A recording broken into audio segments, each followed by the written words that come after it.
Bonjour, merci d'être venu pour cette conférence qui a exceptionnellement lieu à l'Hôtel de Ville. Donc ce cycle de conférences sur le Front populaire est parallèle à l'exposition que vous pouvez voir d'ores et déjà à l'Hôtel de Ville, consacrée aux photographes et au Front populaire, dont le commissaire est Françoise de Noyelles. Et donc le comité d'histoire de la ville de Paris a organisé, pour accompagner cette exposition, un cycle de conférences au Petit Palais, tous les vendredis à 12h30 jusqu'à la fin du mois de juin, sauf celle-ci, donc qui a lieu à l'Hôtel de Ville. Je suis très heureuse donc pour cette conférence aujourd'hui de recevoir Laure Machu, qui est maître de conférence à l'université Paris-Ouest Nanterre La Défense et qui est spécialiste de l'histoire sociale, particulièrement donc de l'histoire des syndicats et aussi de l'histoire du Front populaire, auquel elle a consacré sa thèse, puisqu'elle a travaillé sur les conventions collectives sous le Front populaire. Donc aujourd'hui, elle vient nous parler des femmes et du Front populaire, et je lui cède tout de suite la parole et je vous souhaite une bonne conférence. Je remercie les organisateurs de m'avoir invité à animer effectivement cette conférence sur les femmes et le Front populaire. Alors, en introduction, je commencerai par cette citation d'une anonyme, militante du syndicat des PTT, Charlotte Bonin, qui signale en janvier 1937 dans la presse de son organe syndical, le journal des dames des PTT, ce dialogue. Une bonne camarade, syndicaliste et socialiste fervente, disait récemment devant moi: il faudrait montrer aux femmes ce que le gouvernement de Front populaire a fait pour elles. Étonnée par cette réflexion, je répondis aussitôt: je serais bien heureuse de t'entendre, car moi, je n'ai rien remarqué. Le dialogue est emblématique de l'attitude des femmes envers le Front populaire. Il reflète l'espoir suscité par l'arrivée de la gauche au pouvoir, la confiance qu'accorde le mouvement féministe au gouvernement de Léon Blum. Il en dit également long sur la maigreur des réalisations, la déception et l'amertume d'une partie des militantes. Toutefois, le constat amer dressé par Charlotte Bonin ne débouche sur aucune remise en cause frontale du gouvernement de Léon Blum par l'organisation féministe à laquelle elle appartient. Longtemps, la question des femmes est restée un angle mort de l'historiographie de la période. On se réduisait en fait à la fois célébrer l'entrée de 3 femmes au gouvernement, comme sous-secrétaire d'État, on y reviendra plus tard, et déplorer le recul de Léon Blum sur la question du droit de vote des femmes.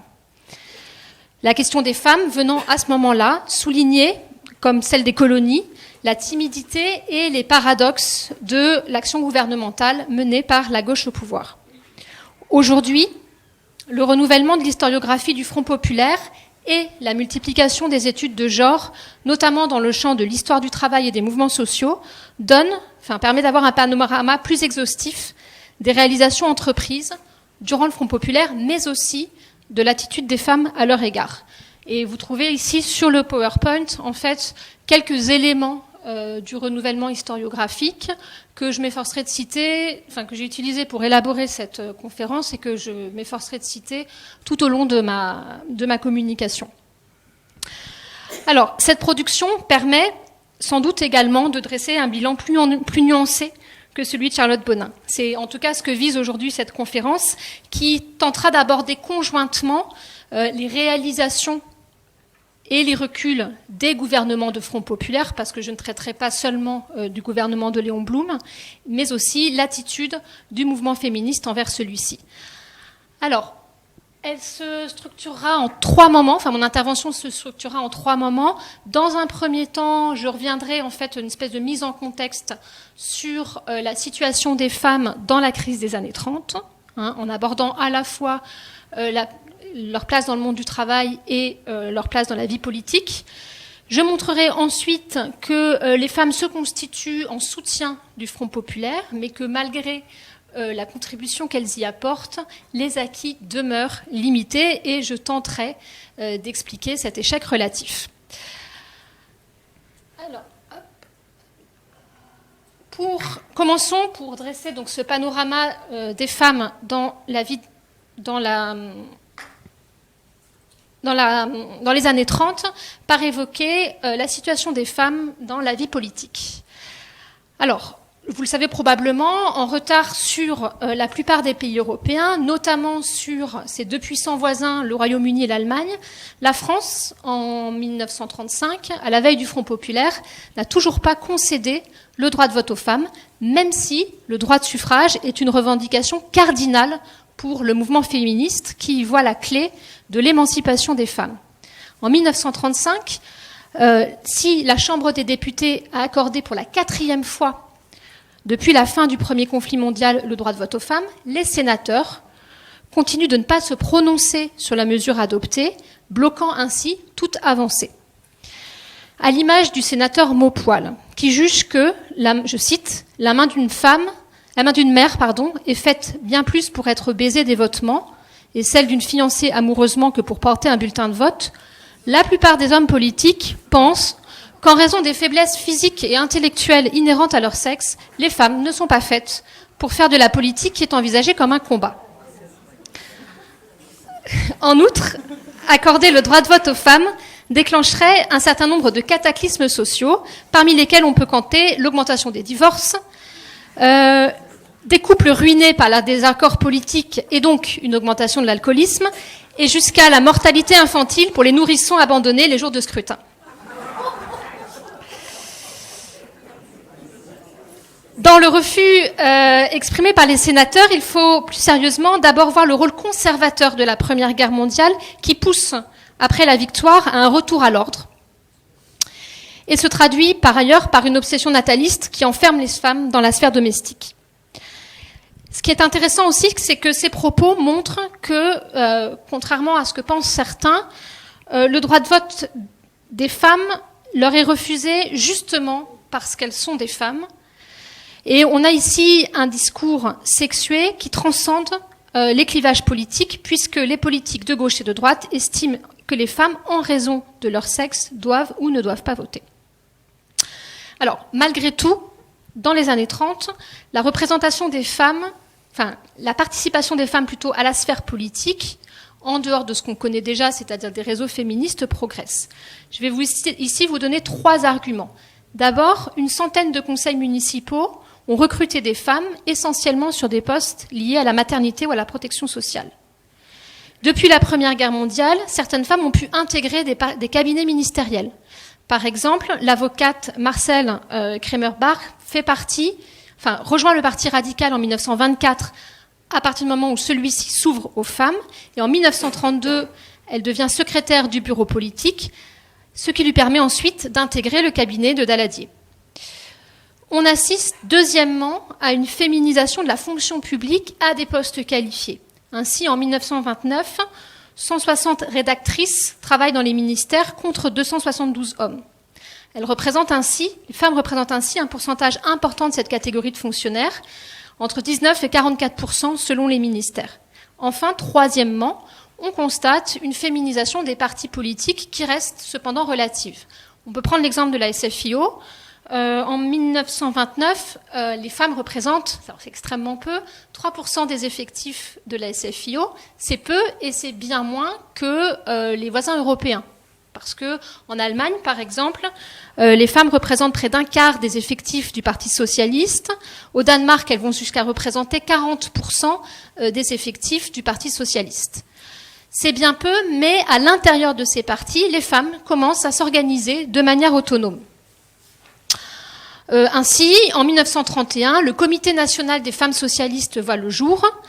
Son objectif est explicitement le recrutement des femmes, leur éducation socialiste et l'élaboration de questions féminines à soumettre pour étude à la SFIO. Alors, cette affirmation des femmes, relative bien évidemment des femmes dans la sphère politique, se double d'une affirmation sur le marché du travail. Alors, comme vous le montre le graphique ci-dessus, le graphique projeté, c'est les femmes dans la participation. Les femmes représentent pendant l'entre-deux-guerres entre 36% et 40% de la main-d'œuvre.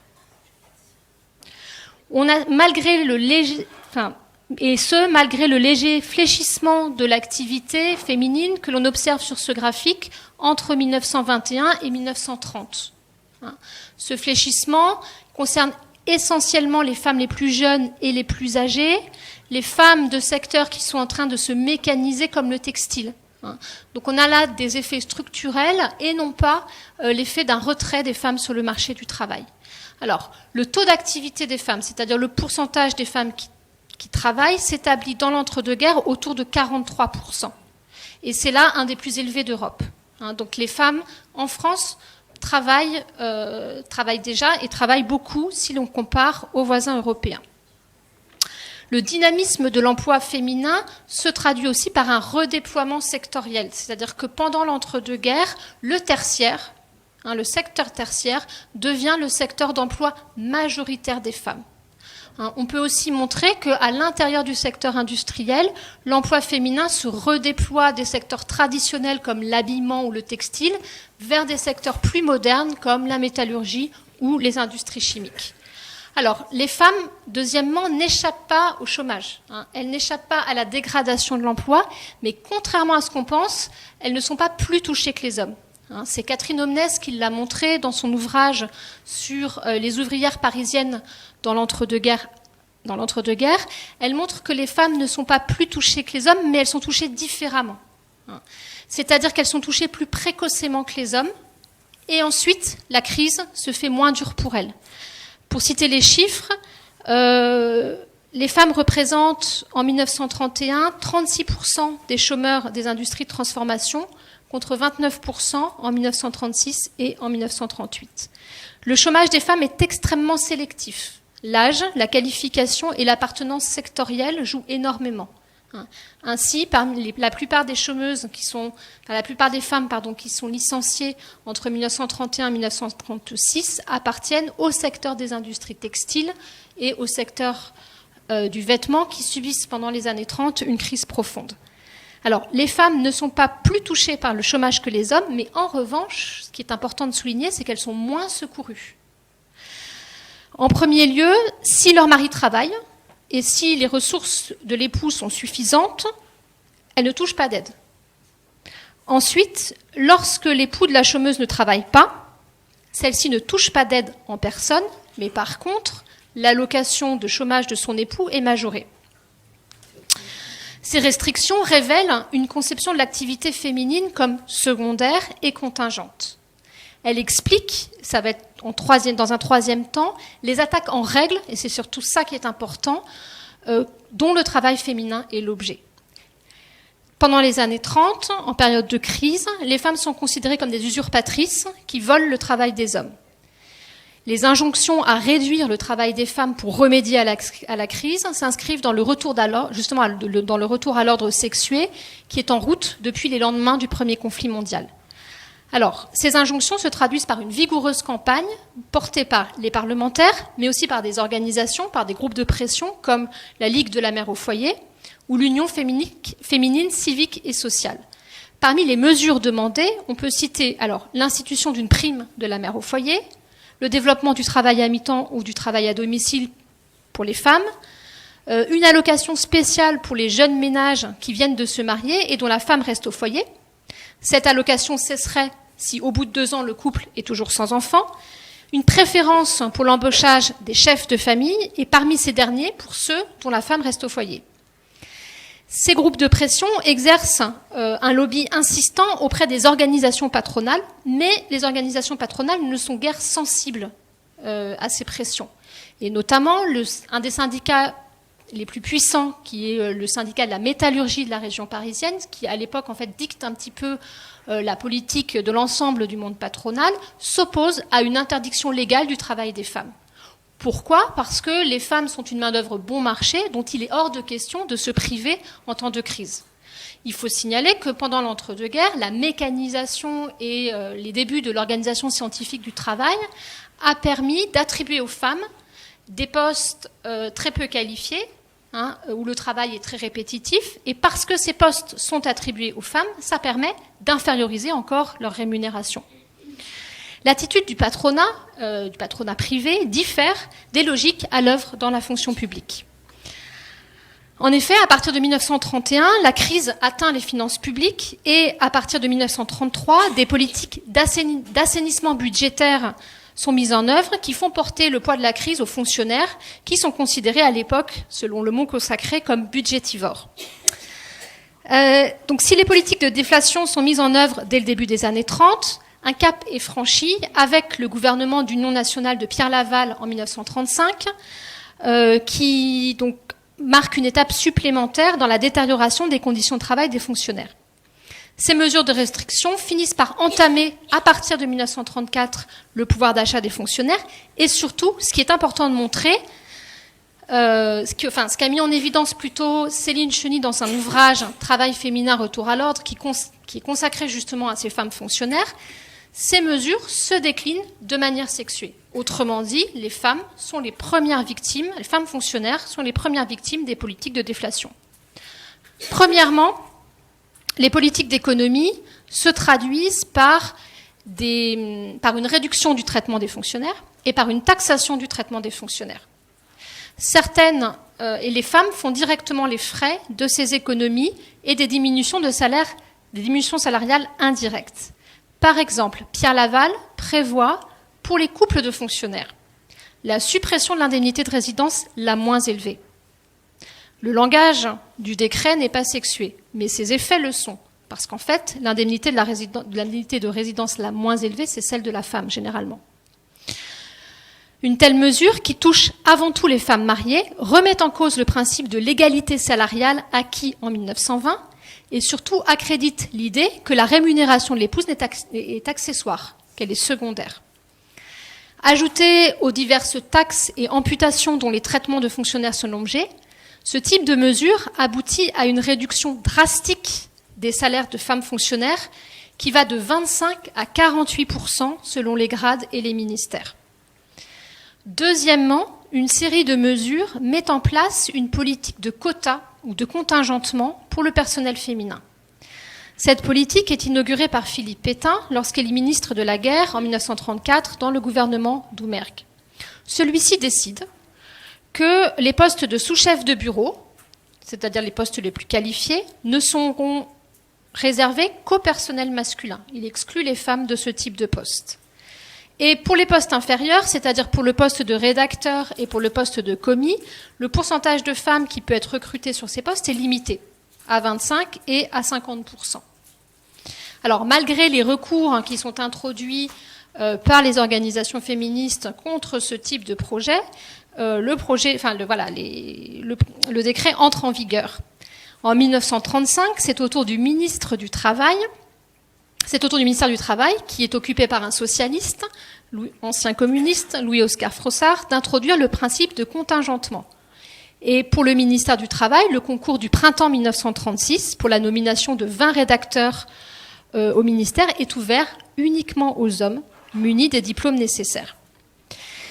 Ces mesures discriminatoires sont ouvertement attaquées par les féministes et par les groupements de femmes fonctionnaires, comme le groupement des dames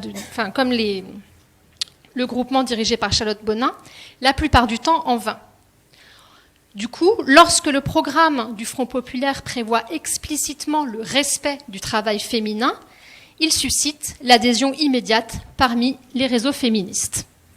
Et ça va permettre d'introduire ici ma seconde partie sur le soutien apporté par les femmes au Front populaire. Alors, dans le climat politique ambiant, les réseaux féministes se saisissent de la campagne électorale du printemps 1936 pour faire passer leurs revendications. Parmi leurs revendications, la question du droit de vote est au premier plan. Le droit au travail et le droit à l'égalité des conditions de travail occupent une place importante mais secondaire. La cristallisation sur le droit de vote s'explique par la place centrale de cette revendication dans l'argumentaire du mouvement féministe français, mais surtout par la conviction et par l'espoir que le gouvernement de Front populaire va permettre enfin d'obtenir le droit de vote. Alors, ainsi, l'Union française pour le suffrage des femmes consacre les premières pages de son organe de presse aux élections de législatives de 1936. Donc, les réseaux féministes entrent en campagne et alors, pour la plupart en faveur du Front populaire. Sauf évidemment quelques organisations féministes qui sont plus proches des partis de droite, mais il me semble qu'elles sont moins nombreuses. Du côté des partis de gauche, l'attitude diffère. Les femmes socialistes annoncent leur retrait de la campagne en tant que femmes, puisqu'elles entendent uniquement lutter comme socialistes. Les femmes communistes, vous avez ici une manifestation du Comité mondial des femmes, enfin par l'intermédiaire donc du Comité mondial des femmes, dont on voit ici une photo, sur la photo une manifestation, apporte un soutien systématique au Front populaire et rédige également un programme électoral féministe. Lorsque la gauche arrive au pouvoir, 3 femmes rentrent au gouvernement comme secrétaire d'État. Alors c'est à la fois un geste de reconnaissance de la part du gouvernement de Léon Blum, mais l'entrée de ces femmes manifeste aussi le soutien que les mouvements féministes apportent à ce nouveau gouvernement. Leurs noms sont restés célèbres. Il s'agit donc d'Irène Joliot-Curie, Cécile Brunschvicg et Suzanne Lacorre. Alors, dans les archives personnelles de Léon Blum, on trouve une note sur la composition de son gouvernement. Et sur cette note, on lit qu'il prévoit de recruter Madame X. Ça montre qu'avant même de recruter ces personnalités, Léon Blum avait bien eu l'idée de recruter des femmes. Donc, s'il faut voir dans cette nomination un geste explicitement en faveur des femmes, il ne faut pas pour autant conclure à une démarche féministe de l'ensemble du gouvernement. Puisque en ce domaine, en fait, cette nomination provient de la seule initiative de Léon Blum. Le choix n'est pas débattu dans parmi l'ensemble du gouvernement. C'est donc Léon Blum qui insiste auprès d'Irène Joliot-Curie et notamment de Suzanne Lacorre pour qu'elles prennent un poste qu'au départ, elles sont assez réticentes à adopter. Alors, le recrutement d'Irène Joliot-Curie et de Suzanne Lacorre a été voulu par Léon Blum et procède de logiques différentes. Le recrutement d'Irène Joliot-Curie s'explique par sa renommée scientifique et aussi par sa proximité avec les communistes. Avec Suzanne Lacorre, que vous connaissez probablement moins, qui est à droite ici de la présentation, Léon Blum s'adjoint le concours d'une militante socialiste chevronnée. Alors, c'est une institutrice âgée de 61 ans, compagne de longue date de la SFIO, qu'elle a rejoint en 1906. Elle milite activement au sein du Comité national des femmes socialistes qu'elle a contribué à créer. La nomination de la 3e femme, Cécile Brunschvicg, est en revanche demandée par Édouard Daladier, qui tient absolument à ce qu'une femme proche du Parti radical soit représentée dans le gouvernement. Sa nomination est un petit peu inattendue. Elle s'explique avant tout par ses réseaux et par son parcours, puisque Cécile Brunschvicg est une militante féministe de longue date. Elle est entre autres membre de l'Union pour le suffrage des femmes et du Conseil national des femmes françaises, dont elle est un pilier. Alors, ces nominations sont accueillies avec enthousiasme par les mouvements féministes qui s'en félicitent. La presse également, pas seulement la presse féministe, s'en fait l'écho. Je vais vous lire un extrait d'un article qui a été écrit justement à l'occasion de la présentation du gouvernement de Léon Blum à la Chambre des députés. Pour la première fois, siègent au gouvernement 3 femmes. Édouard Herriot prononcera la formule rituelle, mais pour la première fois, le président de la Chambre dira « Mesdames, Messieurs » au milieu des sourires.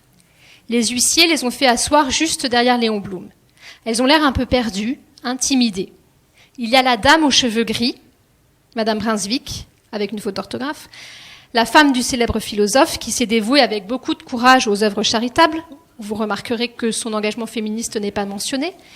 Il y a la savante célèbre dont les travaux font honneur à la France, Irène Joliot-Curie. Et puis il y a, toute menue, modestement habillée, Suzanne Lacorre, la petite institutrice d'un village de la Dordogne, la militante de toujours. Le portrait de femme intimidée, perdue dans cette sphère d'hommes, le mélange de galanterie, de condescendance et de curiosité amusée que laisse transparaître l'article, reflète bien l'accueil qui est fait à ces nouveaux membres du gouvernement, dont la nomination ne scandalise réellement que la droite. Au-delà du symbole, qui est extrêmement important et dont il ne faut pas relativiser la portée, Leur marge de manœuvre au poste qu'elles occupent est limitée et finalement leur nomination bouleverse peu les rituels du champ politique. Dans la lettre écrite à Suzanne Lacore, pour la presser d'accepter le poste qu'il lui offre, Léon Blum la rassure en ces termes. Vous n'aurez pas à diriger, mais à animer. Vous aurez surtout à être là, car votre présence signifie beaucoup de choses. Suzanne Lacore est chargée de la protection de l'enfance au sein du ministère de la Santé publique, qui revient à Henri Sellier, tandis que Cécile Brunschvicg s'occupe au ministère de l'Éducation nationale des questions relatives à l'hygiène scolaire, à l'orientation professionnelle des jeunes filles, la préparation et l'accès de ces dernières aux fonctions publiques. Autrement dit, ces femmes sont orientées dans des domaines considérés comme naturellement féminins. Elles intègrent, il faut aussi le mentionner, des ministères relativement récents, l'éducation et la santé publique, peu dotés, notamment en personnel qualifié. Et elles sont dépendantes d'un ministre dont le premier souci n'est pas leur intégration. Ainsi, au bout d'un mois, Irène Joliot-Curie n'a toujours pas de dactylo, tandis que Cécile Brunschvicg est reléguée dans des bureaux éloignés du ministère. Quant à Suzanne Lacore, son ministre de tutelle, dont apparemment la personnalité n'était pas facile, Henri Sellier, lui laisse très peu d'initiative. Enfin, la démission de Léon Blum en juin 1937 signe la fin de l'expérience. Le nouveau gouvernement, sous la houlette du radical Camille Chotan, ne reconduit aucune de ses sous-secrétaires dans leurs fonctions. Et le fait ne provoque aucun scandale. D'autant que Cécile Brunschvicg appelle au calme, expliquant à ses consoeurs que la priorité du nouveau gouvernement est la stabilité gouvernementale, le calme et la paix sociale. Outre qui sous-entend que la présence des femmes au gouvernement menace à la fois le calme, la paix sociale et la stabilité gouvernementale. Notons toutefois qu'en ce qui concerne le travail entrepris par ces femmes en faveur notamment de l'enfance, Chotan s'assure de pouvoir compter sur leurs compétences sans les intégrer au gouvernement. En effet, il crée le Conseil supérieur de la protection de l'enfance et il confie aux deux anciennes sous-secrétaires d'État la vice-présidence. Alors, comme il a été si l'entrée des femmes au gouvernement est célébrée donc avec insistance par le mouvement féministe, en revanche, la presse féministe traite assez peu de la vague de grève qui secoue la France à partir de la fin du mois de mai 1936, et pourtant, la participation des femmes y est massive. La participation des femmes aux grèves n'est pas nouvelle. On peut citer par exemple, pendant la Première Guerre mondiale, au printemps 1917, les grèves des ouvrières de la couture. On peut aussi citer, dans l'entre-deux-guerres, des grèves féminines, comme la grève des sardinières de Douarnenez en 1924. Mais le mouvement de grève de 1936 marque quand même une rupture, parce qu'il se distingue par l'ampleur de la participation féminine. En effet, la participation féminine n'est pas limitée à une corporation ou à un secteur, mais elle est interprofessionnelle, elle touche tous les secteurs et elle est nationale.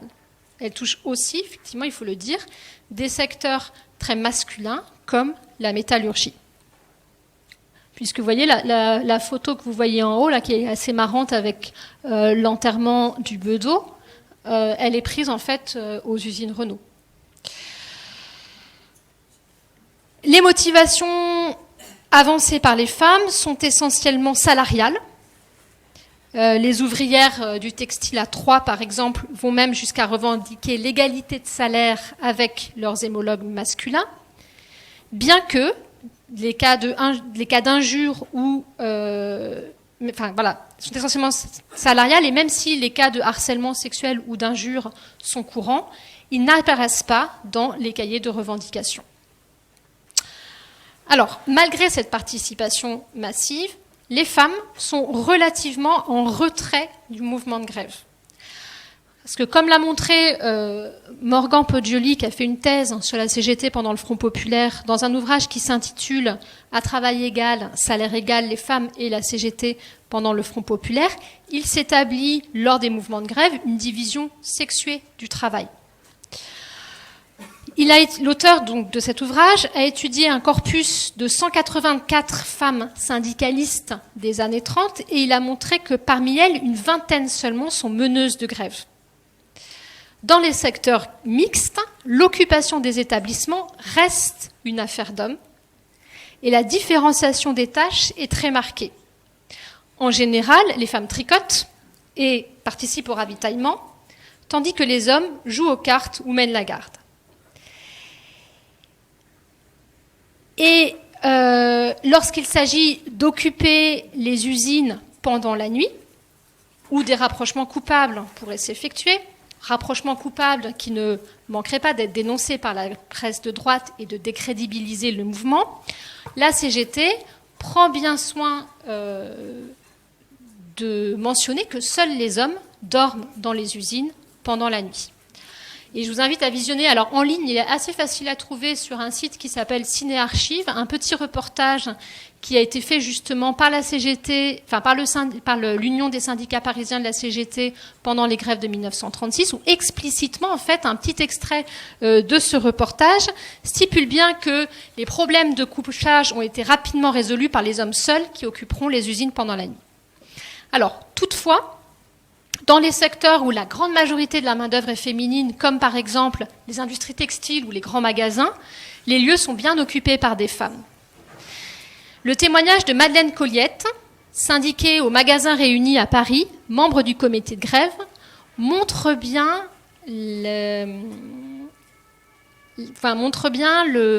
l'émancipation et l'émancipation qu'a été pour les femmes ces journées de grève, puisqu'elle montre que pendant cette parenthèse gréviste, elle a eu l'impression qu'elle avait oublié qu'elle était une femme, parce que les rapports de domination avaient quasiment disparu.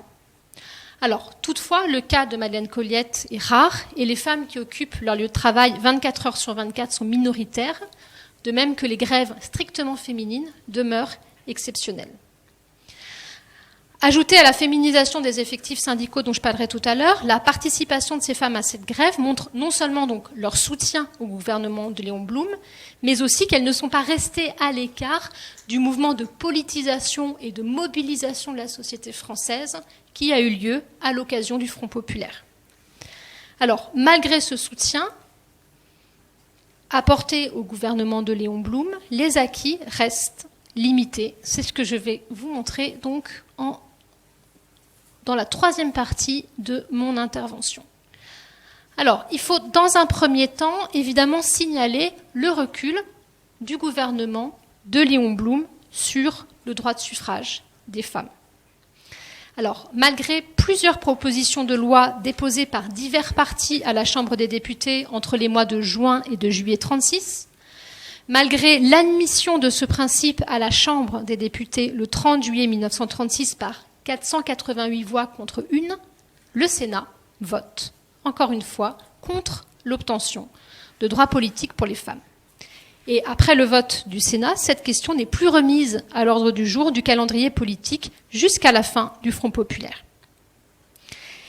Comme en d'autres domaines, Léon Blum, qui impose à ses ministres l'abstention lors du vote parlementaire, recule sur le droit de suffrage par crainte essentiellement de la défection des radicaux. Il explique parallèlement assez clairement qu'il entend appliquer le programme du Front populaire, qui ne mentionne pas le droit de suffrage, et non pas celui de la SFIO, qui, lui, le comprend. Puisqu'il faut bien que vous ayez en tête qu'aux élections législatives, chaque parti, en fait, a son programme, et au-dessus, il y a la plateforme du Front populaire.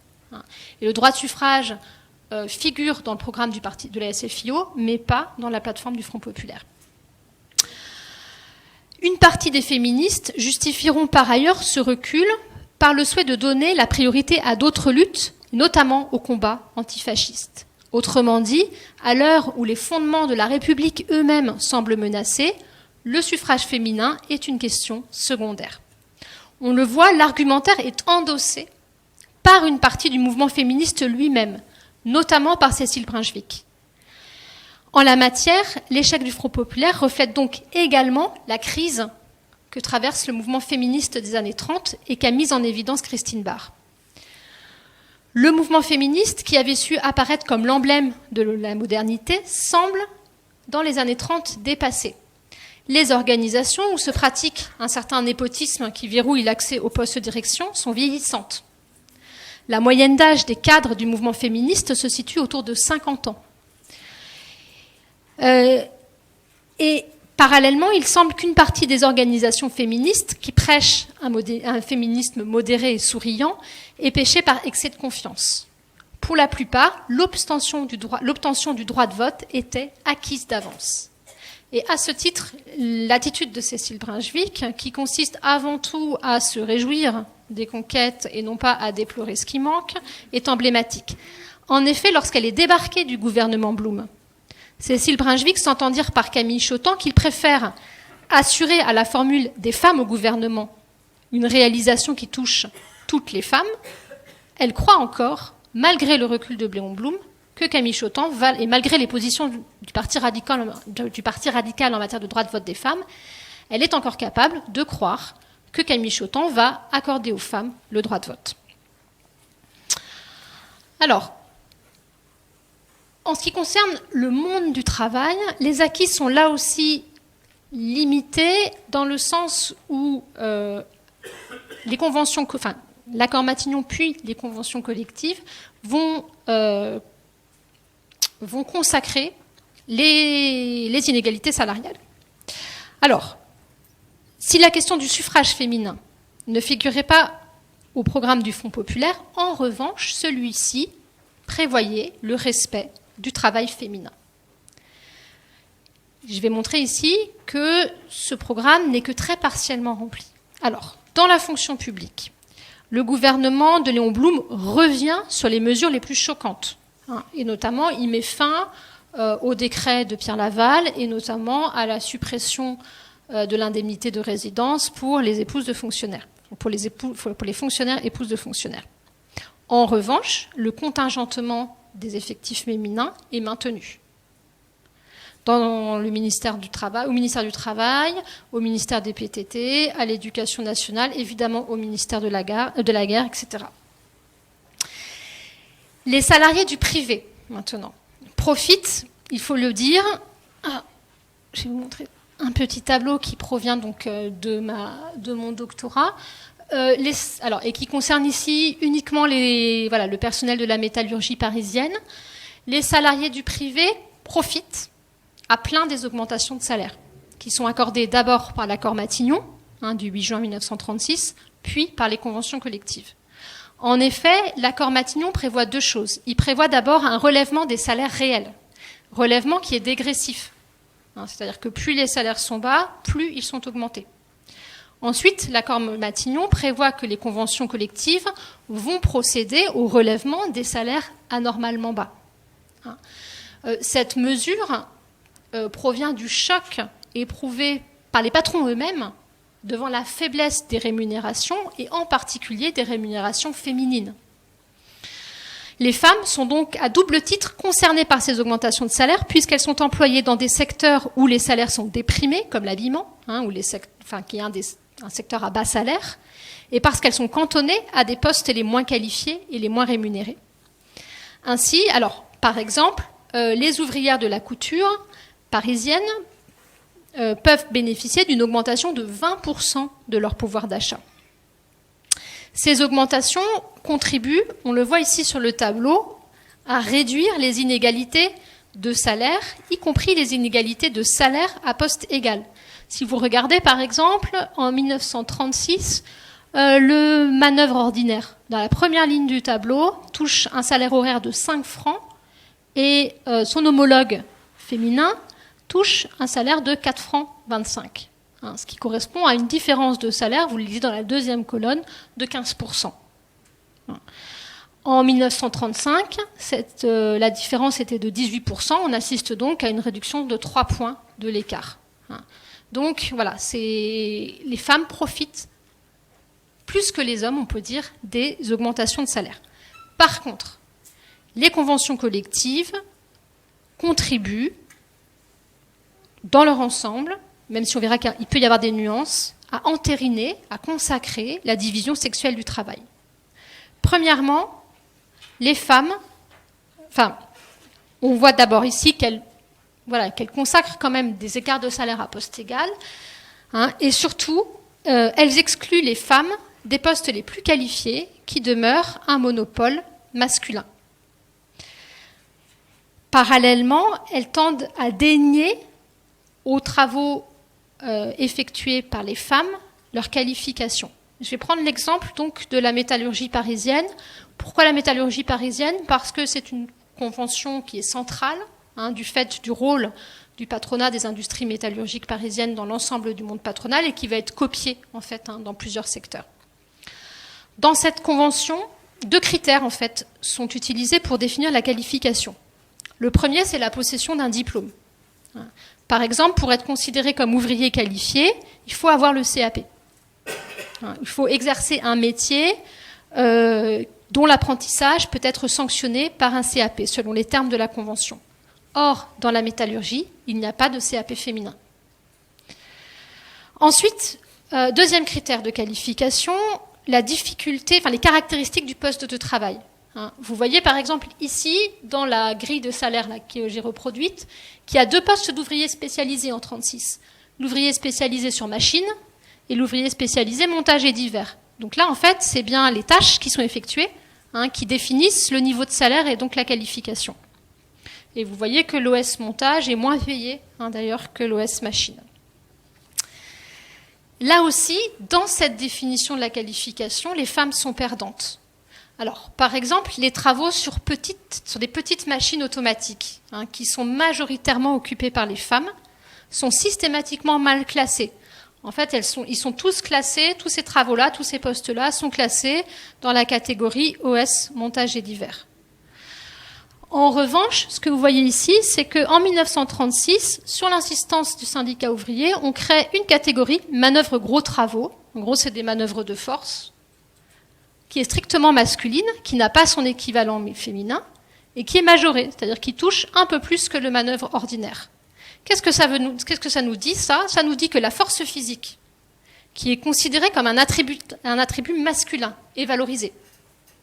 Le manœuvre de gros travaux, il reçoit 20% de salaire en plus que le manœuvre ordinaire.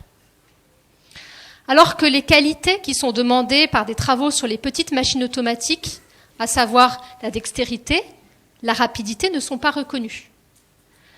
On considère en effet que ces qualités sont innées au sexe féminin, ou alors que les femmes ont pu les acquérir dans des travaux domestiques, et notamment dans des travaux d'aiguille, lorsqu'il faut manipuler par exemple de petites pièces. Et du coup, comme en fait elles possèdent déjà ces qualités avant d'entrer à l'usine, ça ne justifie pas de les payer plus. Pour reprendre les propos tenus par un représentant patronal pendant la Grande Guerre sur les femmes employées dans les usines, elles font de la métallurgie comme elles font du tricot. Alors, si on veut caractériser quand même avec plus de précision l'effet des conventions collectives sur la division sexuelle du travail, on voit ici qu'il y a une division sexuelle du travail, mais il reste quand même encore à savoir si elles aggravent la division sexuelle préexistante ou si au contraire, et ça constituerait un progrès, elles permettent de la résorber. Il faut donc comparer ces échelles, ces barèmes de salaire avec ce qui était en vigueur avant le Front populaire, pour comprendre si elles peuvent profiter du Front populaire pour améliorer leur place au sein de la division sexuelle du travail. Là encore, la réponse est contrastée. Dans un certain nombre de secteurs, et notamment dans la métallurgie parisienne, la convention collective du 12 juin 1936 est une régression qui accentue la division sexuelle du travail. On peut montrer par exemple que, à partir des enquêtes sur les salaires effectués par le syndicat patronal, que pendant l'entre-deux-guerres, les femmes avaient réussi en fait à se professionnaliser sur le tas. Elles n'avaient pas le CAP, mais dans les usines, elles avaient réussi à conquérir certains postes considérés comme qualifiés. Elles étaient par exemple tourneuses, régleuses, fraiseuses. Tout ça, c'est des postes d'ouvriers qualifiés qui disparaissent en fait dans la convention collective de 1936. Donc on a bien une fermeture de certains métiers aux femmes à rebours de la professionnalisation des femmes, des ouvrières, pendant l'entre-deux-guerres. D'autres professions, par exemple, sont déclassées par rapport à ce qui existait. Voilà, ça ne vous dira pas grand-chose, mais les mailleuses trempeuses, était classée OS montage, alors que pendant l'entre-deux-guerres, elle était payée 20% de plus que l'ouvrière spécialisée. Donc elle descend dans l'échelle des rémunérations. Alors, à côté, et c'est là où les choses sont compliquées à arbitrer, d'autres conventions représentent effectivement une progression. C'est-à-dire que dans certains secteurs, comme par exemple, si on se déplace à l'intérieur de la métallurgie à Lyon, cette fois-ci, on constate que la convention collective permet de rendre visibles tous les métiers qui étaient exercés par les femmes. C'est-à-dire qu'avant le Front populaire, en fait, on considérait généralement qu'il y avait des manœuvres et des femmes de profession quelconque dans les usines. Et il y avait 2 taux de salaire, mais qui étaient extrêmement proches. Et avec la convention collective de 1936, les femmes sont classées désormais en 4 catégories, et non plus seulement en 2, avec une échelle de salaire plus étendue, et ces 4 catégories permettent donc de reconnaître la variété et la difficulté des travaux exercés par les femmes. Alors, ce qu'on peut dire finalement, c'est que l'examen des métiers et des salaires dévolus à la main-d'œuvre féminine révèle par conséquent que les conventions collectives sont quand même loin d'être, vous l'aurez compris, unanimement favorables aux femmes. Alors, comment expliquer cela ? Le premier élément d'explication réside dans les stratégies déployées par les représentants patronaux, mais aussi par les syndicats ouvriers, qui sont peu favorables aux femmes. Alors, d'abord, il faut signaler que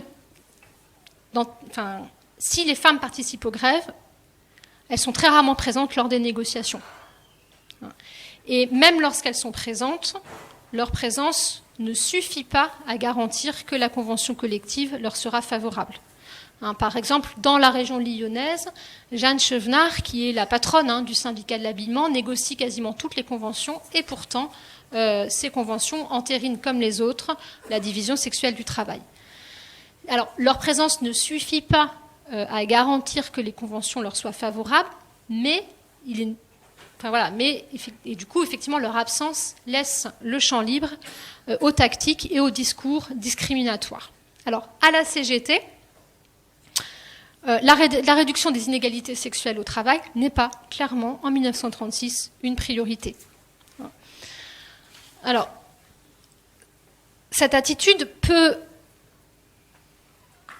refléter une certaine indifférence vis-à-vis de ces questions.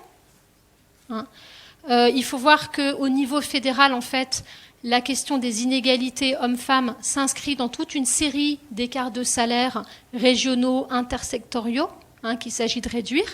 Et clairement, pour la CGT, à l'époque, la priorité, c'est la conclusion d'une convention nationale, en fait, qui permettrait de réduire les écarts de salaire importants qui existent à l'époque entre les régions. Donc, on donne la priorité à la réduction de ces écarts-ci et non pas à la réduction des inégalités de salaire entre les hommes et les femmes. Donc, on a une certaine indifférence, mais on a aussi une certaine défiance vis-à-vis de la main-d'œuvre féminine à laquelle la CGT n'échappe pas. J'ai mis comme illustration l'affiche faite par la CGT pendant la campagne, qui est assez éclairante sur les 40 heures. Qui va travailler, c'est l'homme. La femme, elle reste chez elle avec son nourrisson. En 1933, la CGT exige à la fois l'égalité des salaires féminins et masculins pour mettre fin au conflit des sexes sur le marché du travail et demande une augmentation des allocations familiales pour dispenser la mère de rechercher, je cite, un salaire d'appoint au motif qu'on ne saurait défendre absolument le travail des femmes. Donc au niveau confédéral et fédéral, non seulement la réduction des écarts de salaire entre hommes et femmes n'est pas une priorité, mais on a une certaine méfiance vis-à-vis de la main-d'œuvre féminine. Au niveau local, ce qu'on constate en fait, lorsqu'on regarde les projets qui sont élaborés par les syndicats ouvriers, c'est qu'en fait, on a une stratégie qui s'élabore qui consiste à demander l'égalité de salaire entre hommes et femmes, probablement en espérant que du coup les patrons préféreront embaucher des hommes, donc pour mettre fin en fait à la concurrence entre les hommes et les femmes. Et parallèlement, les militants ouvriers verrouillent l'accès des femmes, évitent l'accès des femmes à la qualification. En fait, quand on compare le projet qui est élaboré dans le cadre de la négociation de la Convention de la métallurgie parisienne par le syndicat ouvrier, on s'aperçoit qu'il est plus sexué que le projet final. Et qu'il est évidemment beaucoup plus sexué que le cahier de revendications qui est élaboré par la section féminine du même syndicat et qui manifestement est ignoré par les négociateurs. Alors, donc, bien que donc ça, voilà, premier élément d'explication, des stratégies discriminatoires mises en œuvre par le patronat, mais aussi par les syndicats ouvriers. Second élément d'explication, il faut signaler que ces discriminations, et plus généralement les conventions collectives et la division sexuelle du travail qu'elles reconduisent, sont très peu dénoncées par les femmes, y compris par les syndicalistes. Et on a vu que lors des négociations, même lorsqu'une femme était présente, ça n'empêchait pas la convention collective de ne pas leur être favorable. Et ici, il faut aussi signaler le silence des femmes, des ouvrières, vis-à-vis de ces discriminations. Comment l'expliquer, ce silence ? Pour moi, par deux éléments. D'une part, je pense que les ouvrières donnent la priorité à leur identité de classe sur leur identité de sexe. C'est-à-dire qu'elles se taisent pour ne pas enfreindre la solidarité ouvrière et la solidarité syndicale. Deuxièmement, elles s'inscrivent dans des rapports de force sexués à l'intérieur du syndicat. Il faut voir que pendant le Front populaire, les effectifs féminins progressent à l'intérieur des syndicats. À la CGT, les femmes représentent désormais à peu près 15% des effectifs. Ça s'accompagne d'une certaine progression au poste de direction. Le pourcentage de femmes à des postes de direction double pendant le Front populaire. L'accès des femmes à des responsabilités progresse surtout au niveau local. Alors, ce qui est intéressant de constater, c'est que contrairement à leurs collègues contrairement à ce qui se passe pour les hommes, on n'observe pas de rajeunissement. C'est-à-dire que pour les hommes, on dit que le Front populaire a donné naissance à une nouvelle génération de syndicalistes qu'on appelle la génération Blum. C'est-à-dire qu'il y a eu un renouvellement et un rajeunissement des cadres syndicaux. En fait, on constate que les femmes qui accèdent à des postes de direction sont des aînées. 75% d'entre elles sont âgées et avaient déjà des responsabilités syndicales avant le Front populaire. Et on voit bien ici que les femmes sont obligées de compenser le fait qu'elles sont femmes par l'expérience et par le fait qu'elles sont effectivement plus âgées. Enfin, il faut rappeler qu'en 1936, les syndicats, dans certains syndicats, on revendique explicitement l'inégalité salariale entre les hommes et les femmes. Par exemple, je crois que c'est dans les autobus parisiens, il y a une convention qui est négociée. Le principe de l'égalité salariale entre hommes et femmes est acté en fait avant la négociation, et c'est une pétition des ouvriers masculins qui fait échouer ce principe. Et il n'essuie de la part de leurs collègues féminines, là encore, qu'une protestation polie. À Renault, les ouvriers demandent l'interdiction de travail pour les femmes mariées. Donc, elles passent sous silence, si vous voulez, leur identité de femme, pour donner la priorité à leur identité d'ouvrière, mais elles s'inscrivent quand même aussi dans des rapports sexués à l'intérieur du syndicat. Alors, pour terminer ce tableau, juste pour compléter sur la place des femmes dans le monde du travail, signalons avec cette photo qui est très connue de Rose Zéner, déléguée syndicale aux ouvriers Citroën, que les femmes quand même obtiennent dans le monde du travail ce qui leur est refusé dans le monde politique, c'est-à-dire qu'elles peuvent élire des délégués et se présenter comme être déléguées. Cependant, on connaît mal en fait l'activité des délégués des délégués ouvriers en 1936, et donc la place, le nombre de femmes qui étaient élues déléguées, il est probablement assez faible. Alors, pour terminer, donc à la fois cette communication et la troisième partie, évoquons donc la fin du Front populaire et finalement ce que j'ai appelé la légitimation légale de la norme de l'épouse au foyer. Alors, comme vous le savez, la démission du gouvernement Blum ne met pas fin au Front populaire, mais débouche sur la constitution d'une nouvelle formule de Front populaire, cette fois-ci sous la houlette, comme j'ai dit tout à l'heure, du radical Camille Chotan. L'expérience du Front populaire ne prend véritablement fin en avril 1938, lorsque le chef de file des radicaux, Édouard Daladier, prend la tête d'un gouvernement comprenant des personnalités ouvertement hostiles au Front populaire, comme Paul Reynaud, par exemple. En février 1938, la Chambre des députés adopte un projet Renou, sur la capacité civile de la femme mariée, qui est voté donc en deuxième lecture par le Sénat une année auparavant. Donc il avait été une première fois, il a été adopté définitivement en février 1938, mais en fait il avait été voté un an auparavant. On voit ici combien le travail parlementaire était long sous la Troisième République. Conformément aux revendications exprimées par les féministes depuis les années 20, l'article 213 de ce projet, relatif à l'obéissance au mari, est supprimé. On lit seulement que les époux se doivent mutuellement fidélité, secours et assistance. Avec ce projet, la femme mariée peut désormais s'inscrire dans une faculté, se présenter à un examen, signer et recevoir un chèque, mais elle ne peut toujours pas ouvrir un compte en banque, accepter une donation, se faire établir un passeport ou se faire soigner librement. Mais surtout, le mari reste dans ce projet, sur l'insistance d'une partie des députés proches des milieux catholiques, le chef de famille. Et surtout, il obtient légalement le droit de s'opposer à l'activité professionnelle de son épouse. Ce droit existait jusque-là, mais il n'était reconnu pas que par la jurisprudence. Et c'est à l'occasion d'un gouvernement de Front populaire que ce droit entre dans la loi. Et en ce sens, le gouvernement Chautemps prépare les mesures natalistes prises donc à partir de l'automne 1938, cette fois-ci par le gouvernement Daladier, qui consistent entre autres, à majorer les allocations familiales lorsque la mère n'exerce pas d'activité rémunérée. Alors, en conclusion, pour terminer, si la position de Charlotte Bonin mérite certes d'être nuancée sur quelques points, il reste que les acquis obtenus par les femmes dans leur lutte pour le droit de suffrage ou l'égalité au travail sont minces. En ce sens, le Front populaire s'inscrit dans la continuité des lendemains du premier conflit mondial qui marque un retour à l'ordre sexué.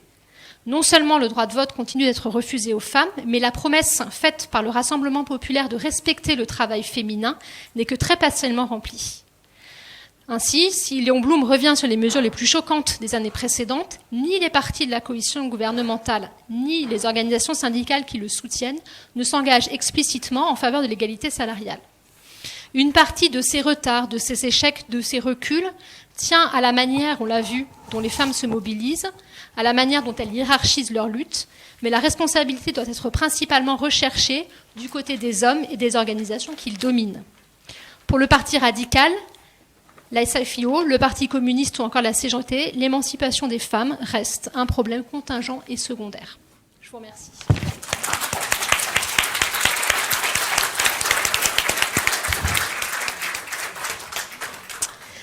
Merci beaucoup pour cette présentation complète des droits, de la situation, des revendications des femmes, non seulement sous le Front populaire, mais plus généralement dans l'entre-deux-guerres.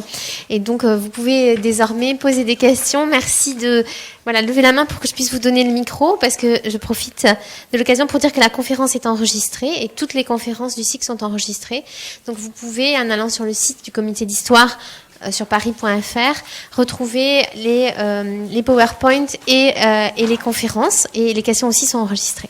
J'ai deux questions. La première, c'est comment le Sénat a pu interdire plusieurs fois le passage de la loi qui avait été votée à l'Assemblée. Est-ce que c'est parce que le Sénat, sous la Troisième République, avait un pouvoir plus important que sous la Cinquième, ou est-ce que c'était parce qu'il y avait une modification constitutionnelle qui était exigée si on voulait donner le droit de vote aux femmes? Ça, c'est ma première question. La deuxième question, c'est est-ce qu'il y a un lien dans les années 30 entre la très forte participation des femmes au travail et la très faible natalité en France, avec, je crois qu'on était à peu plus de 40 millions versus 80 millions en Allemagne, l'ennemi héréditaire. Alors, pour répondre à vos deux questions, il faut bien avoir en tête que dans la Constitution de la Troisième République, le Sénat et la Chambre des députés ont les mêmes pouvoirs, en fait. C'est vrai que ce n'est plus le cas aujourd'hui avec la Constitution de la Cinquième, mais c'est encore le cas à l'époque. Donc, le Sénat peut bloquer le vote de la Chambre des députés. C'est les caractéristiques de la Constitution de la Troisième République. Pour la participation des femmes, vous avez tout à fait raison. On est en France dans un contexte de très faible natalité. Il faut vous rendre compte qu'à l'époque, 40% par exemple des ouvrières n'ont pas d'enfants. ce qui paraît incroyable aujourd'hui. La norme, contrairement à ce qu'on pense dans l'entre-deux-guerres, c'est soit de ne pas avoir d'enfant, soit d'avoir un enfant unique. Et du coup, la France fait